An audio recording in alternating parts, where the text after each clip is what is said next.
ప్రార్థన చేయకపోతే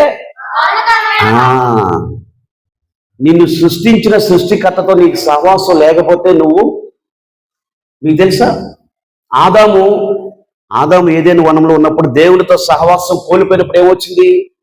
డెత్ వచ్చింది. ఇప్పుడు మనందరూ చనిపోతున్నారు కదా, మనందరూ అంతా చనిపోతా ఉన్నారు. మొత్తం ప్రతి ఒక్కరు గోత్రం నుంచి పరలోకం పెడుతున్నారు. అంటే దానికి రీజన్ ఎక్కడిది? ఎవరు పాపం చేశారు? అంటే ఏం కోల్పోయింది? ఆదాముకి దేవునికి ఏం కోల్పోయింది? సహవాసం కోల్పోయింది. తద్వారా ఏమొచ్చింది? డెత్ వచ్చింది. అదే సహవాసంలో ఉన్నాడు అనుకో ఆదాము, డెత్ ఉండేదా? నో. మీకు అర్థమవుతుందా? అంటే ప్రార్థన అనేది ఎంత ప్రాముఖ్యమైనదో మన జీవితంలో చూడండి. ప్రార్థించకపోతే అదేం పాపం? అది మరణకరమైన పాపం. ఇంక నేను బాగు చేసేవాడు ఎవరు ఉండడు. ఇక నీ మీద ఆ పరలోకం నీతో కనెక్షన్లో లేకపోతే నువ్వు ఈ భూమి మీద బ్రతికినా ఒకటే, బ్రతకపోయినా ఒకటే. నిన్ను ఎప్పుడు మింగుతాడో తెలియదాడు. అర్థమవుతుందా? కాబట్టి మీరు అది జ్ఞాపకం చేసుకోవాలి. తర్వాత ఏంటది? తర్వాత ఏమని చెప్పా? తన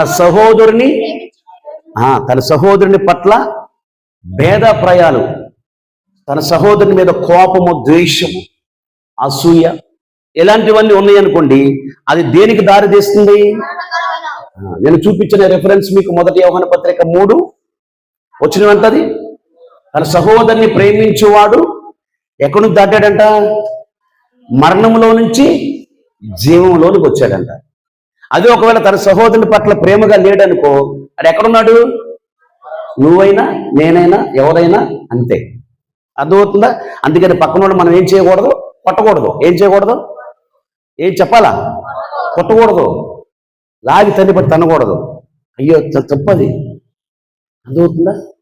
కాబట్టి ఈ విషయంలో కూడా మీరు బీ కేర్ఫుల్గా ఉండాలి. తర్వాత ఏంటది? భోజనం చేసేటప్పుడు ప్రార్థన చేయకుండా ఆహారం మింగకూడదు.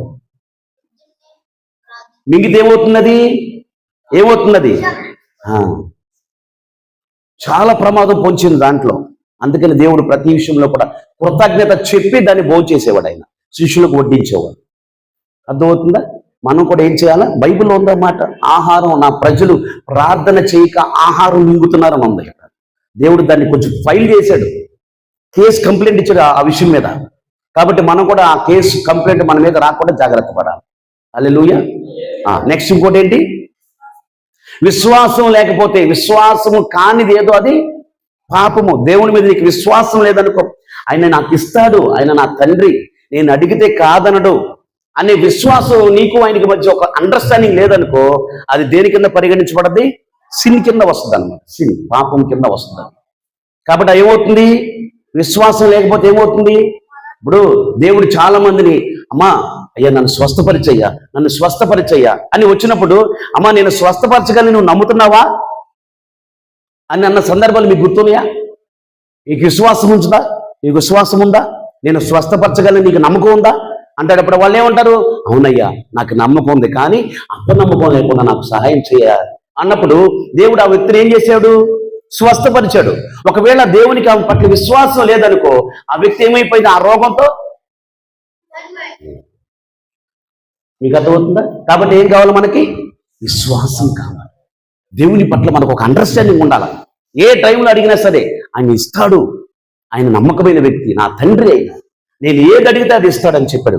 కాబట్టి ఆయన మీద గొప్ప విశ్వాసం మనకు ఆయన ఉండాలి. మనకు అర్థమవుతుందా? అప్పుడు మీకేమవుతుంది? మరణంలో నుంచి మీరు ఎక్కడ దాటి ఉన్నారు? జీవంలోనికి దాటుతారు మీరు. తర్వాత ఇంకోటి ఏం చెప్పి